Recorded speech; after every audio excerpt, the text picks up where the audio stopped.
Welcome everybody to the episode 12 of the AI Advantage Show. We are your hosts Colin Episcopo and Kim Reynolds, and we're excited to share with all of the marketers, entrepreneurs, business owners out there the latest trends and tools and techniques you can use to use AI to grow your business. And today, I'm pretty excited because this is one of those things where I'm like, this sounds too good to be true, and I know it isn't. So I'm really excited. We're going to learn how to build a complete marketing plan in 10 minutes using AI. So I'm so excited to see this. Kim, who's our guest today? So our guest today is Mark de Grasse. He is the president of Digital Marketer, which I'm sure all of our viewers out there know Digital Marketer because most of you are all marketers. So if you don't know Digital Marketer, it's an e-learning company focused on skill development for professional marketers, marketing agencies, small business owners, etc. So Mark is actually a content strategist that's focused on integrating genuine approaches to marketing and management. And he's been working in content development since the mid 2000s. And he's created tens of thousands of articles, graphics, videos, podcasts, all of that over the years. And if you are on LinkedIn much, he's very active on LinkedIn and sharing content. And so we're super excited to have him on the show today. So welcome, Mark. Very cool. Welcome, Mark. Awesome. Glad you're here. Thank you so much for having me. Yeah, I'm very excited. I talk about AI quite a bit. I actually seem to work it into too many conversations, probably more than people would like. So when it's like somebody wants me to talk about AI, it's really fun. That sounds great. Yeah, it sounds like you're passionate about it and excited about it. And really, like, I mean, I do want to just get right into it, but is there, do you guys have plans to do some things catered specifically for marketers around AI? Is it maybe on tools or training or anything like that coming up in 2024? Oh yeah, definitely. It's actually incorporated into almost everything we do now. I think the big advantage for AI and course creators or anybody trying to teach anything is that instead of saying like, hey, here's how to do it, and now you got to take all those lessons and apply it to a draft and practice it and do all this kind of stuff to actually make it work. Now I could just give you a prompt and say, hey, just plug in these fields and boom, the thing's done. So it's not going to, the process is not perfect. You don't know what I'm doing. You don't understand the strategy, which is why you still have to be a professional marketer, but you could get the result like right now, and you don't have to wait 6 months from now, hope that you did everything right, hope that it all, it's like, no, here's a draft. You get a first draft in seconds, and now you can get excited about the process, and now you can learn about the process. So it's kind of like showing people the dessert, when they have to go through the salad and they have to go through the entree and they have to do all this stuff. It's like, no, here's the good stuff. You get this right now. But it gets people motivated. And I think that's the big advantage right now. Well, both me and my 3-year-old love skipping straight to dessert. So right, we all do. You want the result. It's what people get excited about. But a lot of times it's especially with course. I mean, the fact of the matter with courses is that they're only completed about 5% of the time. So 5% of all of the courses online get completed. Of any single course, only 5% of the people who actually take it will actually finish it. And so this is a metric that every course creator should know. If you get up to like the 20-30 mark, you're doing really good. But at the end of the day, what we have to do a lot of the time is explain, example, and then eventually, hopefully you get it, and eventually, hopefully you apply it. But we're humans. We don't want to do that much work, especially if we don't know if there's going to be a big advantage at the end of it. So now it's just like, no, here you go, take it. If you don't care how it was put together, that's fine, it'll still work. So that's another big plus. So today what I thought I'd do is I am going to teach you guys all the things. So it's not going to be literally 10 minutes. Actually, I could teach this lesson in 5 minutes if I wanted to, but I'm going to make you learn have a first. Quick show. It's okay. That's great. But yeah, no, it's understanding, and that's what it means to be a professional. And that's why a lot of people, when they think of like, oh, AI is going to take all these jobs away, and it will. I'm not going to lie, it's going to take away a ton of jobs. But the thing is, the jobs that it's going to take are the jobs that nobody wanted, that we all complain about, that we make movies and TV shows about how lame this work is. And really what everybody's talking about is like administrative office work, which unfortunately is what a lot of us do. But we all hate it. It's boring. It's tedious. There's no creativity in it. You're doing things, the average, office worker in America actually spends 6 hours a day in email. So that's just responding to crap Oh, and wow. talking about things and doing meetings. And it's just Yeah. terrible. So this is going to be a solution for a whole bunch of reasons. But if you want to look at it, in terms of, previous kind of advancements, look at CAD. CAD for engineers. Engineers used Mhm. to, how you used to design a machine was you'd sit on a big blueprint table, you lay out a bunch of papers, you'd grab your compass and a ruler and you draw things and calculate and do all this math and do all this stuff. And now it's like, no, CAD, to like plug it in. Here's a 3D rendering with every single parameter you could want. I mean, that was a huge advancement. And did it make engineers less useful? Did they all lose their jobs and now we don't need engineers anymore because we have CAD? It's like, no, it made them way more capable, made the advancements way faster. And that's kind of how you need to look at AI, especially for marketing, is that's what it's doing. It's just giving you a massive advantage, taking away a bunch of tedious work that nobody liked anyways. And now you got to have fun. You got to do the strategy, you got to do the creatives, you got to do things that would have taken you, well, some things that you just never would have done. Things that I'm doing today would be so labor intensive that I would say like, no, you know what? I'm just going to skip that because I know how much work it's going to take. And the payoff is, I don't even know what the payoff is. So, but now with AI, I could take any idea I want. I can explore it. I can expand upon it. I could, do anything. Like right now, like recently I made an entire magazine in a week myself. Oh, wow. And it was all licensed information and it was all mine. And I made it in 1 week and it was 50 pages and that's what you could do with AI. What was the topic? If you take this topic was actually cars. So it was cars. It was just and it was for fun, and it but it exemplified what's possible, especially because I don't even consider myself a car guy really. I know some things about cars, but I don't get in there. But thanks to AI, I could do that. I invented a board game.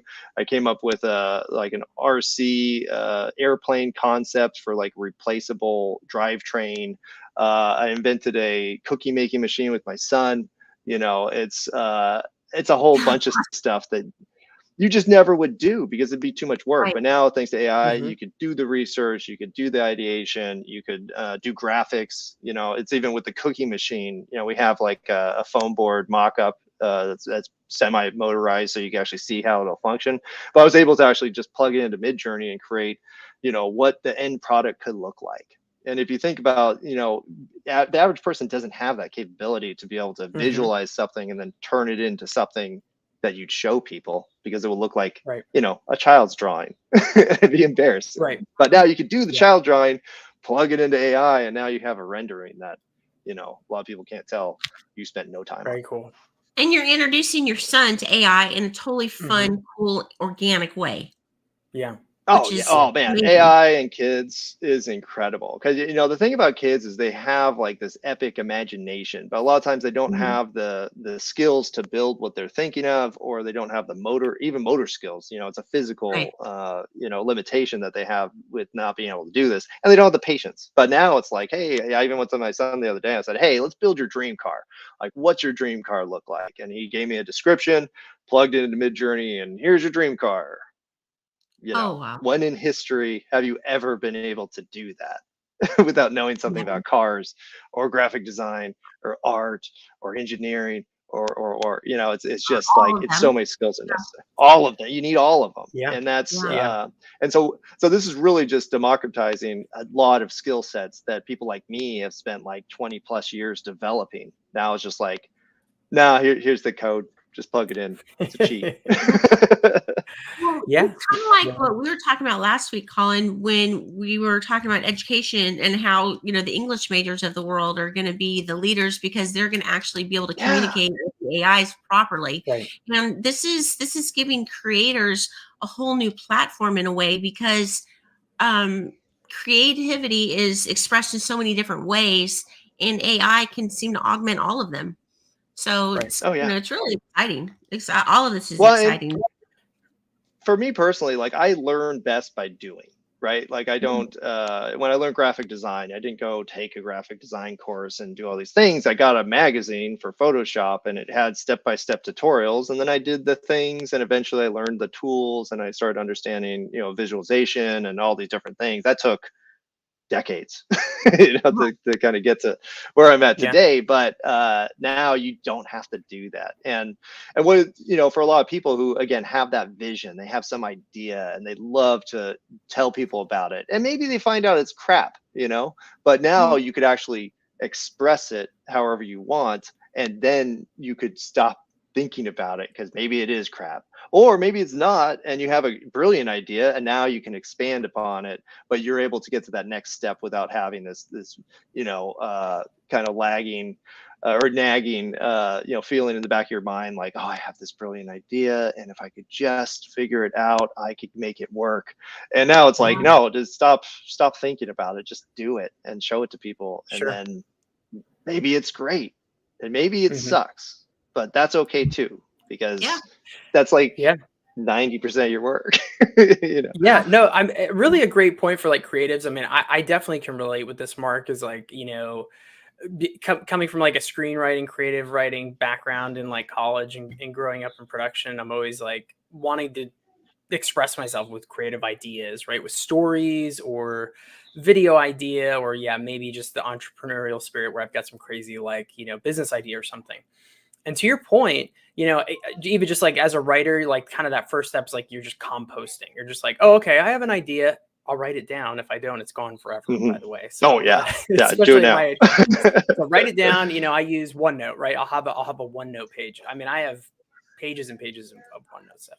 And then I'll just add to it as it's on my mind, right? I'm like, oh yeah, that idea, I got another idea. And I just, writers will call it composting. I'm just throwing all these ideas onto a pile, but eventually you have to do something with it. But to your point, AI kind of fast tracks a lot of that creative process where you go, hey, you know what? I'm just going to throw this idea at the AI and see what happens. And you can kind of flesh it out very quickly and get to a point where you're like, to your point, hey, this is an awful idea. This isn't gonna go. Or hey, there's something here I can keep digging. So it really can be a great kind of brainstorming process tool for creatives to kind of push through that design development process. So I really love that use.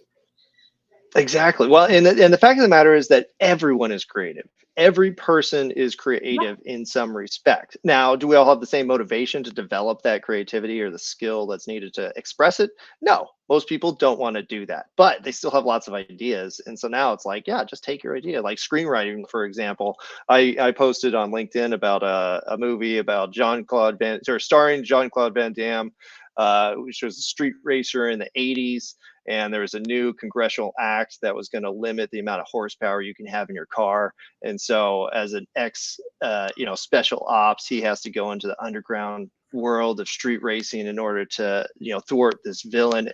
All this stuff was off of one sentence that I put into ChatGPT and said, give me a plot for a movie. And it's just like, blam. I'm like, I would go watch that. That sounds ridiculous, like an 80s action movie. And I never would have done that. I never even said anything. I think as long as there's a Vin Diesel cameo, I'm buying a ticket. I'm there you go. You show Vin Diesel at the end of the trailer, and maybe The Rock too, and it's done. Well, it's like Arnold coming into the Expendables. It's so much fun, and that's how if you start looking at AI like that, then it's like, man, this is a great time to be alive. So get rid of all that tedious crap. Well, we better jump into what we've been promising everyone, or they're likely to revolt, because I know you're like, where's this marketing plan? I'm so excited to hear about this, and I know everyone else is too. I've had people emailing me and saying, "Hey, what time is this?" or "How can I watch this?" So, really excited. All right, yeah, I'm getting into presentation. Anxiously awaiting this marketing plan design. Oh my gosh! Well, the funny part is, like I said, I could show it in like right now. We can plug it in and I can make the whole plan for you. But I want you to understand first. So just know the 10-minute prompt is coming, but I want you to understand why it exists, how it works. Let's get some context. Absolutely. And we'll go from there. Let's do it. Absolutely. Okay. I'm gonna do an entire screen. Yeah, we'll pull it up. And you guys see my screen? Yeah, we're gonna pull it up right now. Yep. There We we see go. the, for those listening, you'll just have to go watch the video. Yeah. The 10-minute I will marketing talk a strategy. Here we lot, go. so don't worry. Yeah, here we go. All right. So again, little intro to me, but my whole background is in content. Like everything I've ever done has been somehow content driven. And so, my big claim to fame is that I grew, my first brand completely through organic marketing and mainly through content collection. I didn't even make all the content. I really was a curator of content, but I was able to build my business and then sell it to a company called On It. After that, I wrote a book called Unconventional Marketing about the process. And then my goal was to help small business owners repeat this process and essentially fix the internet by creating all the content that they're experts at themselves. Now, that didn't go that well, but I developed a whole bunch of brands, made tens of thousands of pieces of content, including podcast articles and videos. And so I'm very well versed in content and then the application of that content to generate money. But at the end of the day, there's a ton of stuff that goes into marketing. It's not just a billboard. If you ask the average person about what marketing actually is, they'll say something about branding or about advertising or about all these different things. But marketing, especially digital marketing, which is what we all have to be experts at these days, includes traffic generation, list building, conversion optimization, increasing engagement, offer and funnel creation, campaign creation, marketing automation. Like these are just a little aspects of it. Then you got the channels, you got Google, you got Facebook, Instagram, YouTube, email, LinkedIn, Twitter, Pinterest, TikTok, all the influencers and affiliates and all that beautiful UGC content. All of that is also part of what you need to manage. And finally, what skills do you need? If you're going to be a manager, if you're going to be a strategist, somebody who can combine all these methods, you have to have an understanding of digital advertising, content marketing, email marketing, search marketing, social media marketing, copywriting, e-commerce, analytics and data, community management, optimization, testing, creative design, and now AI. So congratulations. This is all the stuff that you have to learn. Yeah, we're just adding. We're just going to continue adding things to the digital marketer's plate. We already know that's going to. Well, it doesn't matter. None of the methods matter. None of the activities matter unless you have a cohesive strategy to put it all together. Because if you don't have that, you have random acts of marketing. And we all know that random acts of marketing lead to random results. And even if they're good results, you're not going to be able to repeat them and scale them. So who cares? I think the days of us dreaming of like, oh, I'm going to go viral and that's going to blow up my company, those are gone. You need to go viral daily if you want to look at it like that. So and to your point, it can't be random. You have to know why. Like you really do. Even if it doesn't work, you have to know why it didn't work, so at least you can learn from it, not repeat that, right? Yeah. Exactly. Well, and not working is a part of marketing too. I think, one of the things that a lot of people have tried to do is separate marketing into like its own silo function of business, where it's like, okay, well, you got the finance department, you have the marketing department, you have the executive team, you have the product team, you have all these different silos everywhere, but it's completely false because marketing is invasive in every other aspect of your business. If you don't have marketing, you don't have sales. If you don't have marketing, you don't have repeat customers. If you don't have marketing, there's no reason for product development, or it's product development that's completely blind because you're not listening to the people who are supposed to buy the product. So marketing has to be part of everything. And if you don't have that understanding of how it integrates into everything, even finance, a lot of people think, oh, accounting's off on their own. It's like, no, accounting approves the marketing budget. They're giving you your budget. Well, it's just part of it. Then the profitability. And then, again, back to product development. How do you pay for that? Like all these different things and all these different functions require marketing research, understanding of the customer, understanding of the environment, understanding of your competitors. And all of these things are actually aspects of marketing. So how do you put it all together? So digital marketer, we put it together with what we call the customer value journey. So customer value journey is an 8-stage process. Takes somebody from knowing absolutely nothing about your brand. They don't even know you exist, to becoming aware of you, to engaging with you, to subscribing or giving you some information. I'm going to go into a lot more detail about each one of these stages, but subscribing. So that first step in the relationship that you're developing with the customer, getting their contact information, then converting. A lot of people, when you describe these kind of digital marketing funnels, they limit the funnel to these first four stages, like get them aware, get them subscribed, get them to convert, and that's it. And it's like, no, conversion is just another step in the relationship, ideally, because what everybody has to start thinking about is lifetime customer value. So lifetime customer value has been kind of you placate that, right? Like, oh yeah, well, long term the customer's worth this much, blah blah blah. But thanks to AI and a bunch of other developments, advertising is going to get increasingly expensive, which means that initial conversion might not even be profitable. It might be a loss leader. It might be break even. It might be a little bit of money, but the only thing you're trying to achieve in terms of this system is you gave me some money. And you giving me money is a big step in a relationship, because you don't just hand out money to anybody, right? They got to earn it. And so just that step in the relationship of, hey, here's some money, and some money, not all the money, not even profitable money, but just some money.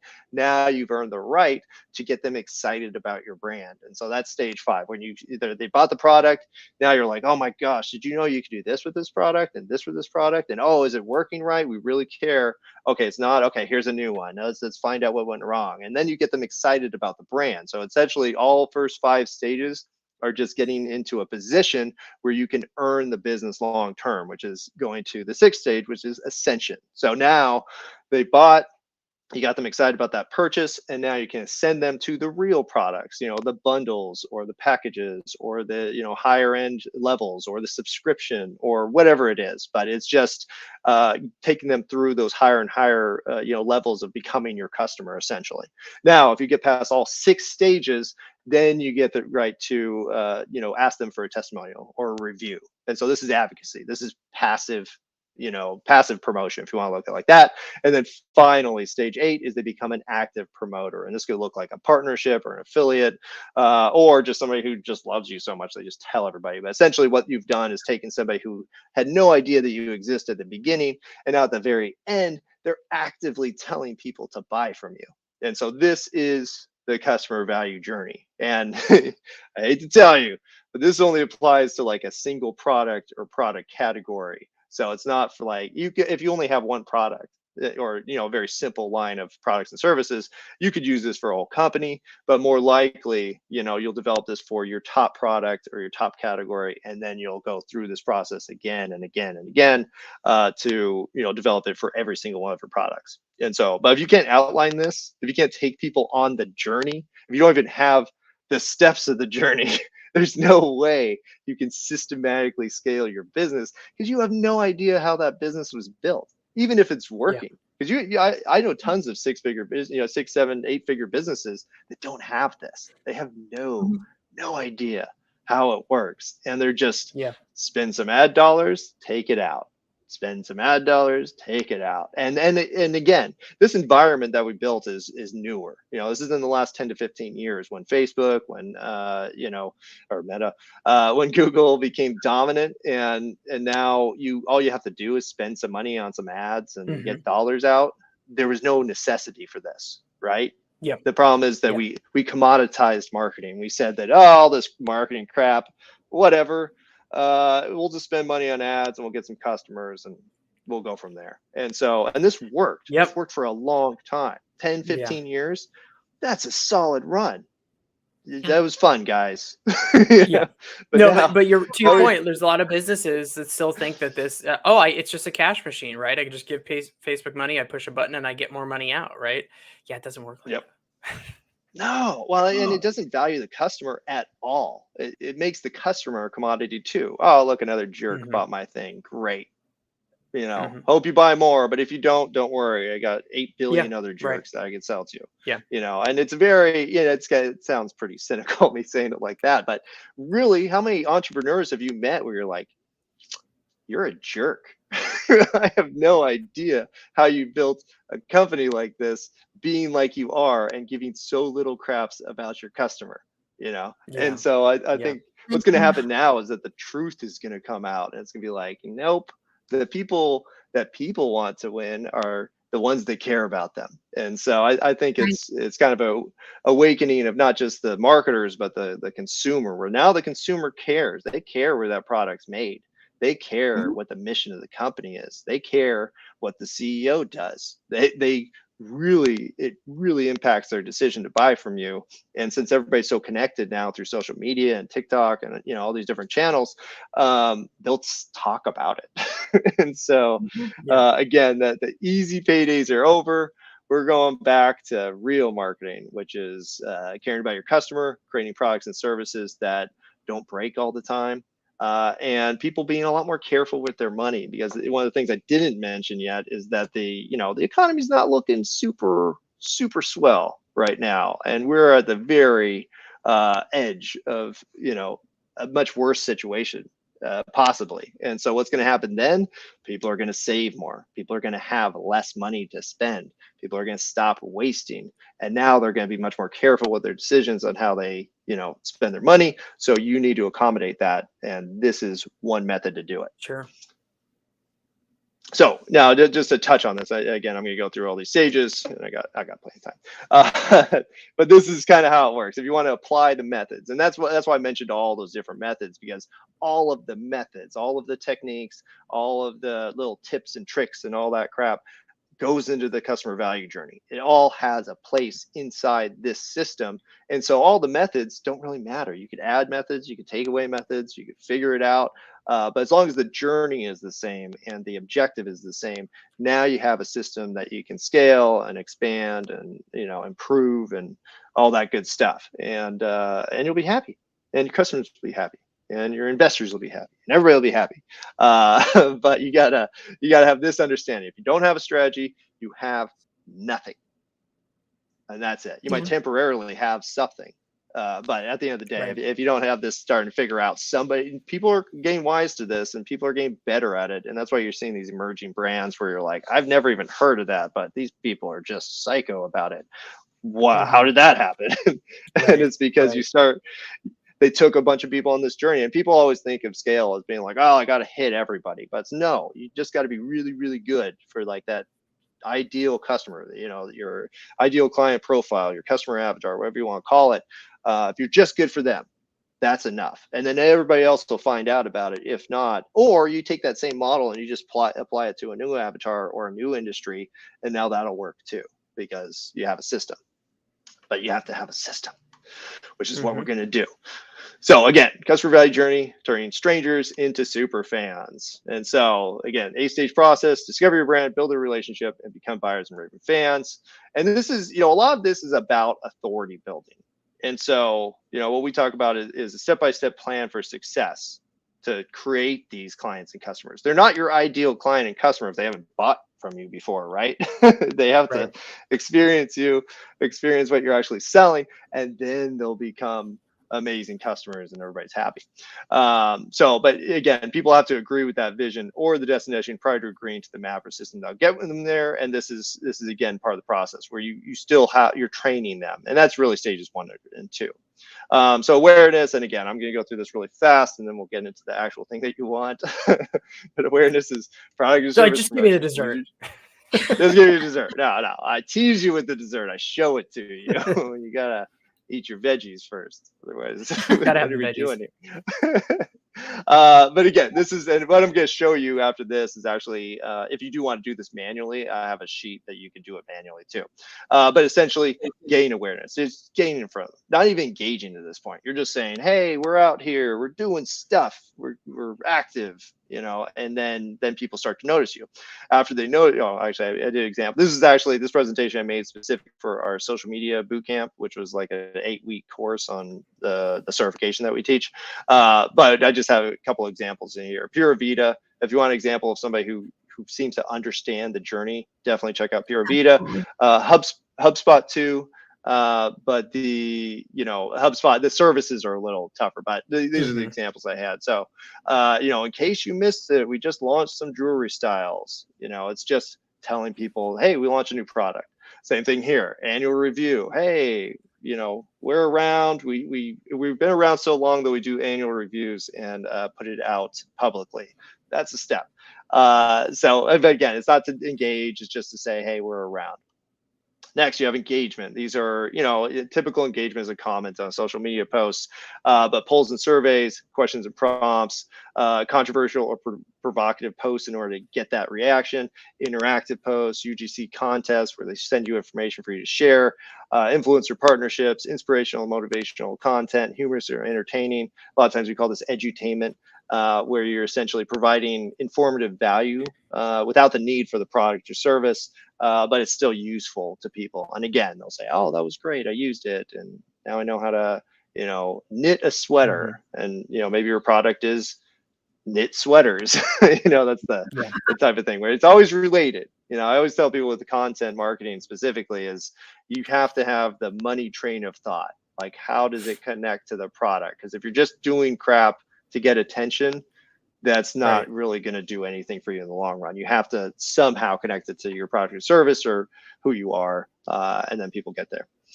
All right, so engaging posts, found our sold out daily Destiny pack. So this is again, telling people about the inventory level, HubSpot, what's your HubSpot personality? And so this is another poll that says, hey, do the poll and you can find out blah, blah, blah, what your personality is.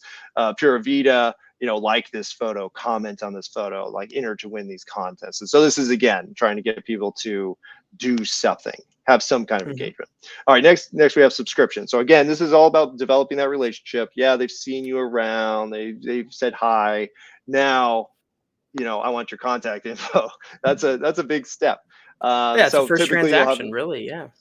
Yeah, I mean that's gold most of the time. I mean, you have people who, and you might say like, well, people could use a bad email address or a bad number, and it's like, well, you weren't supposed to connect with that person then, so that's okay too. Or maybe you'll convince them after they've accessed whatever you restricted, and now they'll be real and give you the real address. Anyways, but this is typically how it looks. You have your discount code offers, interactive questionnaires, gated content, social media lead generation ads, online contests, events, all this kind of stuff. These are all easy ways to get an email. Now, I will say this: don't pick more than one if you've never done this before.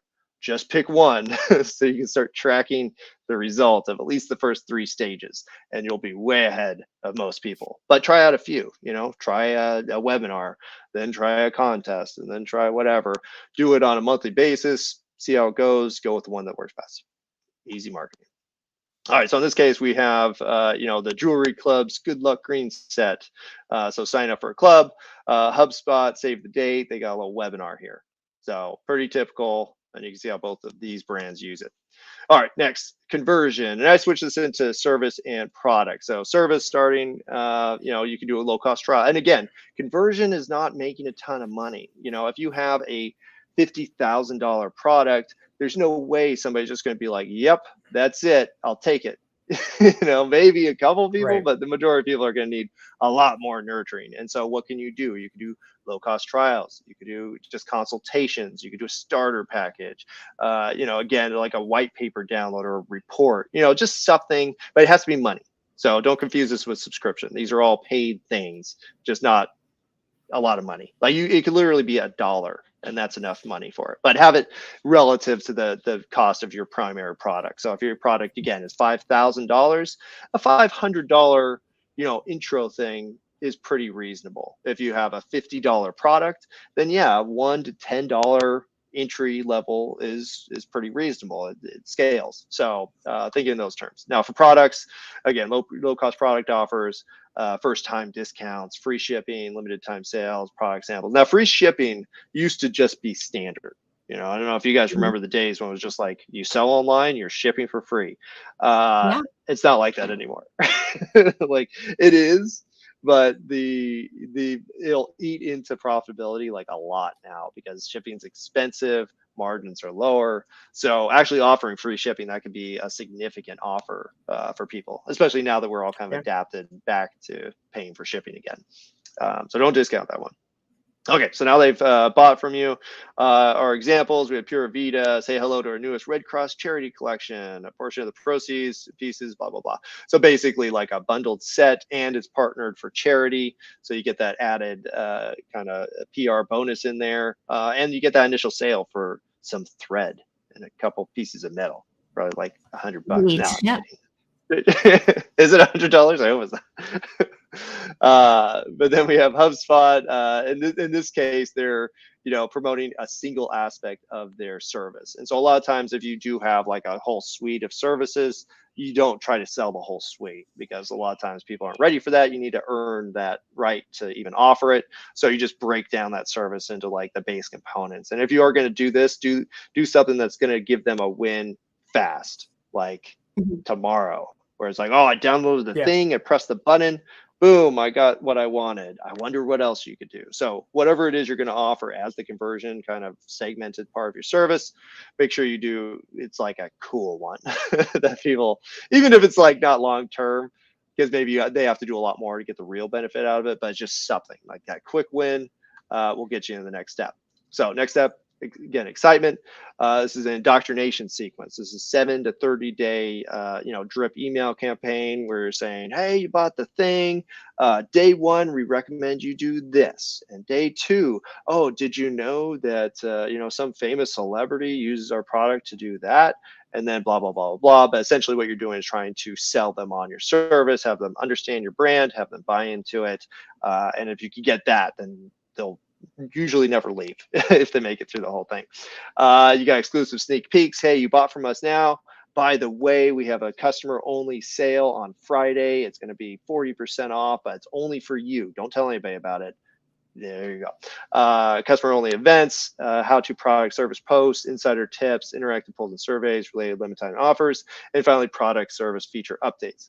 So again, this is all just, things to get them excited about you and the brand. So whatever is going to do that, again, it's easier with product just because you can say, oh, you can use it like this or that. Those are easy ones. All right, so some examples here for a chance to win a new arrival box from Vera Bradley and Pura Vida, how to win, and then it has the same. And you can see some of these things are kind of redundant where it's like, oh, yeah, we did something similar to that before. That's fine. It doesn't matter. Nobody's actually tracking your process other than you. And that's another mistake that a lot of marketers make where they're like, well, I can't say that because 2 months ago we said this. It's like, nobody cares, unless there's some kind of legal consequence to what you said or what's happening now. Nobody remembers like that 2 months ago. Are you kidding? That feels like 50 years. yeah. It doesn't exist anymore in my brain. Exactly. And so it's like the only people that might notice are your competitors or other marketers. And you're not trying to sell those two people, most likely. So right. It doesn't matter. Yeah. Don't worry about it. Just keep doing stuff, write it down. And then you have for HubSpot, #1 global software. So it's like, hey, you bought the product and guess what? Everybody else thinks it's awesome too. You made a good decision. Congratulations. Blah, whatever. But get people excited about it. All right, next you have Ascension. Now Ascension is what everybody thinks of funnels, where it's like, oh, what part of the funnel are you in? How much will they pay? Blah, blah, blah. That's the Ascension part of the journey, which is step 6. So just to put in perspective, 8 steps, you're not getting to this step until 6. And that's by design. It's not supposed to go this and this and this and this. A lot of times when you see marketers that talk about that stuff, it's just they're trying to sell you something, like the funnel thing they're making. And that's fine, but just know that it's they're presenting you with the best case scenario of using their thing, and it probably works more practically like something that I'm teaching you today, which is a billion steps. Anyways, when you get to Ascension, you can talk about product bundles, cross-selling, upselling, membership programs, add-on services, tiered pricing, VIP premium services, and personalized recommendations. And so these, again, there's a million of these, but these are examples of how you can take somebody from that little purchase to bigger and bigger and bigger purchases until they finally become advocates, which we'll talk about in a second. So in this case, we have a package set from Pura Vida, and then product updates from HubSpot, where it's like, hey, we can now do this, upgrade to this. Oh, you want this new cool capability? Then you got to get the premium level, which is $50 a month instead of $40 a month, whatever it is. But you're getting them excited. Now you can send them. All right, advocacy. So again, this is passive, kind of promotion where you're saying, hey, you like our product? Could we get a review? Could we get a testimonial? Would you do a little thing of you using the product? You might have a badge sharing system where it's like, oh, you bought 10 times. Here's your badge for 10 times. Gamified content. That's super fun. And I think this is going to be a growing avenue for most companies. Actually, most companies I talk to are talking about loyalty programs, and then it's like, and apps, loyalty programs and apps. And then, if you could combine gamification with those things where it's like every time you purchase, you get another level, and that level buys you this capability for your avatar in the world of whatever that we created for you to play with or your kids to play with. That's all coming. But just to give you an example, that's advocacy.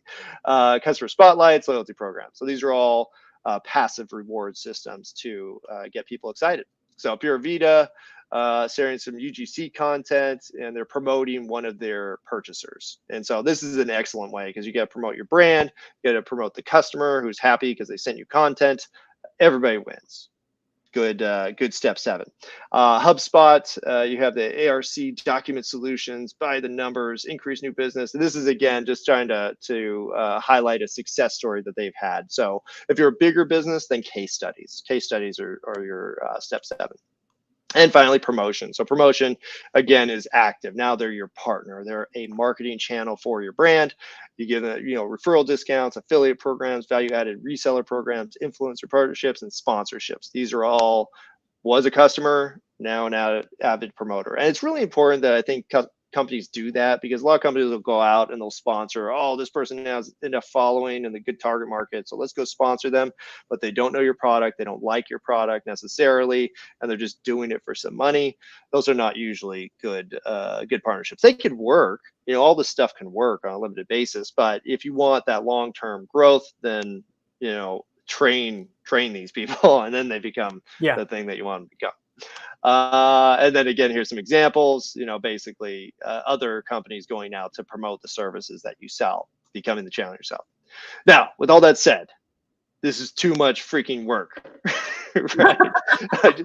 I just described like a billion things. And if you're a marketer, you're like, holy crap, I'm not doing 90% of that, which is totally normal.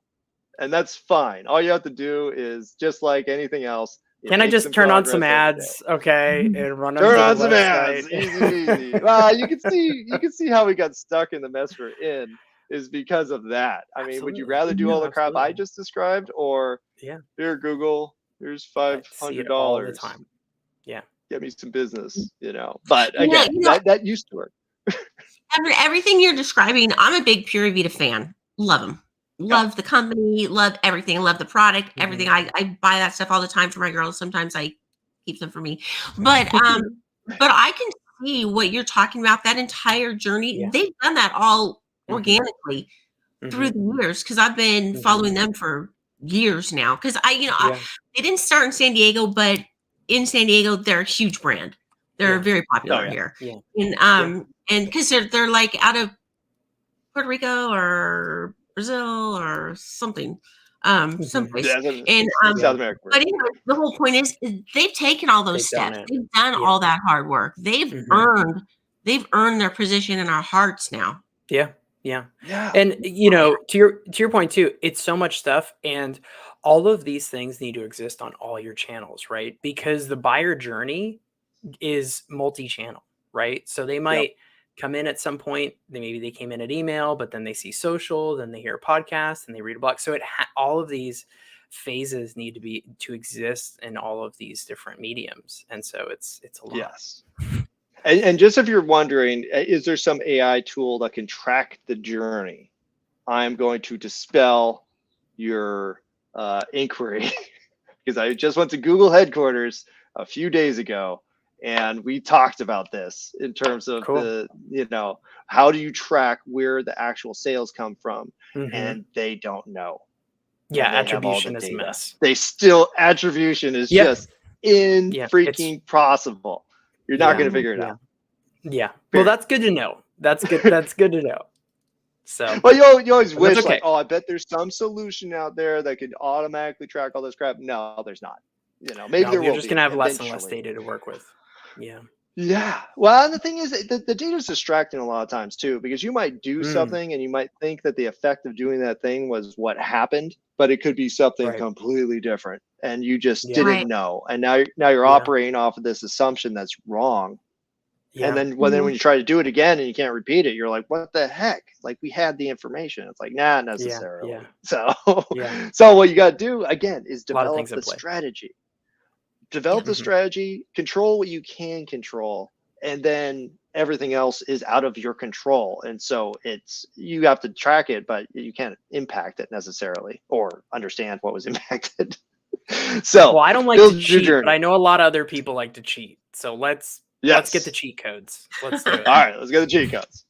Oh, and just so everybody knows, I put this link together, markdegrasse.com/10min. If you go here or scan the That's great. code, you could actually get access to what I am going to show you right now. All right, Cool. so this is it. So this is the super cheat, customer value journey super cheat. So it's only 2 prompts. That's it. And now, and the second prompt could be super easy or a little bit Mhm. more complicated. And so we're just going to use standard Chat GPT 3.5. We're going to grab this, act as a marketing professional, review the following information about your key marketing framework, the customer value journey. And so this is training the AI. So what you don't want to do most of the time is lump all your prompts into one prompt, because AI can kind of get confused. And if you have too many going, then it starts hallucinating, and it's a big mess. And it's actually gotten worse since I want to say 6 months ago. 6 months ago, like, man, you could do anything on ChatGPT. Like, it would just put everything together for you. Now it's not as, it doesn't seem as capable as it used to be. 4 is much better, but this, even with this limitation, this will still work. Okay, so we're going to train them on everything I just taught you guys, including all these different options. And so all I'm going to do is go to ChatGPT, plug that in. And you could also preface this, or say, respond your understanding with an ellipses, like a dot dot dot, versus what it's going to do now, which is essentially regenerate what I just said. It's fine. We're going to let it do a thing, but let's go ahead and skip down to prompt number 2, which so there's 2 ways to do it. This is the slightly harder way. Create a customer value journey for a company with the following details: industry, primary service product category, primary product or service, customer avatar, target market, just basic information. I'm not going to get into customer avatar today. Primary lead magnet, and the initial conversion product. So all you have to do is replace this with whatever you want, Nice. or you could skip all that and just say create a customer value journey for a company that sells whatever. So let's go ahead and do that one. Oh no, it didn't work there. Save generate. There you go. Oh, it was too much, maybe. Yeah. Oh no, it's redo. It's Sometimes, well, it just depends. The time of day. A whole context bunch of window's a different lot aspects. smaller on 3.5. So Yeah. I can't remember. It's something like 7. I'd have to look it up. 7,000 or something. You should be. Well, like I okay. said though, like this used to work like nothing. Like it just was fantastic, and that was it. But Yeah. it'll still work. Let's go ahead and do it. So let's give me any product or service to sell. Let's do jewelry. Let's stick with jewelry. Jewelry. Okay. So Yeah. what kind of jewelry? Beachy jewelry. Wait, what kind? Okay. So I don't even know what that is. jewelry Jewelry, for like beach inspired, like Pure Vita. the beach. Oh, okay, yeah. Let's say Southern California. There you go. Sure. Here's a tailored customer value journey. And then it gives you all the crap to do. And again, you don't have to do all this stuff. But if you're saying like, I just don't know how to put this all together, Mark just gave me like a billion different things to think about. Just, I was going to say the F word, but I don't know what kind of show this is. It doesn't matter. Just go with what this says. If you don't know, you're not experienced enough to make these decisions, then just don't. Just do what the system says. This is proven. I didn't even start with that. Customer value journey was developed over the last 12 years, generated $100 million for digitalmarketer.com, and probably billions of dollars for the 120,000 plus marketers that use the same system. This works. So just do the thing that it says. Cool. And that's that was going to be one of my questions. Like, hey, how do we know? Like, how can we trust that this is going to be, that it's going to work, right? So, well, there's Yeah. the proof Well, right there. honestly, in my experience, it just any system, literally any system is better than no system. Yeah. So if you just True. go with that one That's assumption, true. because a lot of people are like, well, I need to make sure, we tested and blah, blah, blah, blah. It's like, you don't have time for that. Yeah. You're on the Yeah. edge of failure. Like, that's how you have Yeah. to start thinking about You your have nothing. marketing. Yeah. Like, no, Yeah. well, not, yeah, but a little bit beyond that, because it is easy to get in that survival mindset of like, okay, I got to make the payment, so I'm going to adjust everything so I make the sale. You got to get away from that, and you have to think Right, like, right. no, me spending a few minutes on this is going to lead to growth and me getting out of survival. And so, Right. even if you're not 100% whether this is going to work or not, still do it. Just try it and work Yeah. towards it, because you're not going to do great executing this at first anyways. Even the Yeah. tech stack that you need to execute this. But for most people, it's just some social media, some email marketing, and paid ads if you have a budget for paid ads, and then boom, now you can launch that. But if you don't understand anything about paid ads, I'll give you a cheat for that too. Just do a social media campaign and make a boost budget for the posts that get attention. That's it. Yeah. If your budget's $100 a month and that's how much you can spend on marketing, then that is the best use by far. And the other side of that is that the paid ad platforms, PMax and a bunch of the other kind of automated systems that are being developed are going to make the ad side like really easy soon. So you're not going to have to worry about that. Set a budget and then tell AI to figure it out. Yeah. Then you'll be No, fine. I like that. Yeah.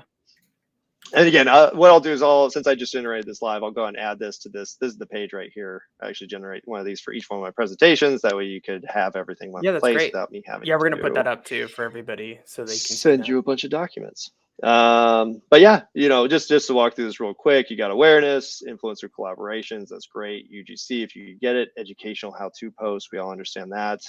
Created content discussing beach fashion trends or jewelry care in salty air. And just so you know, if you want to expand on this, you could say, expand on this strategy for a 4-week campaign. And then I'll just put in that one aspect. Is that you could blow out any of these at any point to get more. And you get more and more detailed, where you could literally, and that was actually part of our social media course, was like, okay, here you could create the whole campaign, and now let's create all of the posts, and let's create the media that's going to go in those posts, and the hashtags that are going to go in those posts, and then all you have to do is put it together, and you're good to go. So yeah, that's it. Didn't even take 10 minutes. I think what's confusing for people is that you're not doing one step at a time. Like week 1, we do this, we do this, week 3, we do this, because everyone in your audience is at a different stage of that journey. So you're kind of doing all the things all the time. Yes. And that can get a little bit confusing for people.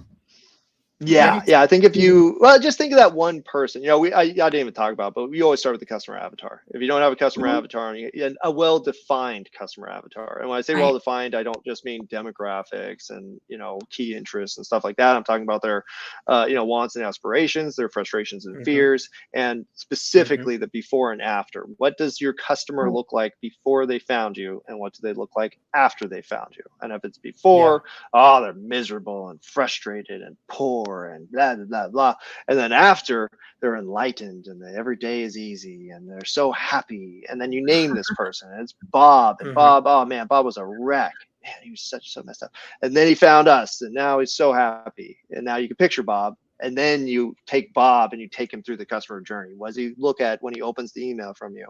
What does he click on when he gets to your YouTube page? Which video is it? And then blah blah blah, and you can expand it. But yeah, once you start visualizing and you just have those basic steps, marketing becomes less about, should I be in TikTok, should I start my newsletter, should I write a book, should I blah blah blah. It's like, no, just follow the path. Like it's easy.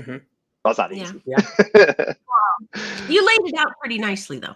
Yeah, absolutely. Well, I gave you a template, Yeah. And again, it's a template. It's not, you could change any of the steps you want. You could switch up how it all works. We're just telling you what worked for us because it made us a bunch of money. I like that you call it a map too. In some of your other slides, you call it a map and instead of a template or a framework or whatever, because you really are talking about that whole customer journey. So the map kind of goes along with it. Yeah, Well, absolutely. yeah, and that's just good branding and marketing. I always tell people it's like don't just do things to do things. Like how does this relate to you and your company and your customer? And there's a million opportunities to do that. And a lot of companies are just like, well, whatever. I know we usually use yellow and black, but we're going to use purple in this ad just because. I'm going from the design perspective. It's just like, oh my God, stop doing that. You're breaking everything. But no, it doesn't have to be perfect all the time. No. Well, this has been great. I mean, I love how fast you were able to do that. Obviously, yeah, you kind of have to have that map, right, to start with. But now we have it. So thank you so much for sharing that with us. Oh, that's awesome. Yeah, I'm excited. Well, I think it's really important that you explain why each step is important. Like you got in there and you did the grunt work first. You made us eat the veggies and then brought out the good stuff at the end. So there you go. It's like, and now you don't have to do anything, but now you understand, and that's you got to do everything. I got to do everything. But at least you saved a big step. You saved a big step. You really, it really does fast track that process. Because how long does it take to create all those ideas, and then make all that content? And it's a lot. You need a team. There's a lot of work to do, a lot of decisions to make, and a lot of testing. I didn't even go into like optimization, but this is just stage one. If you look at a company like Pura Vida, they've been doing, I found Pura Vida when I helped a company build a bracelet brand, and they were my example brand because I was like, this company knows what's up. And that was like 5 years ago. And then they're still doing the same thing, and they're still kicking butt.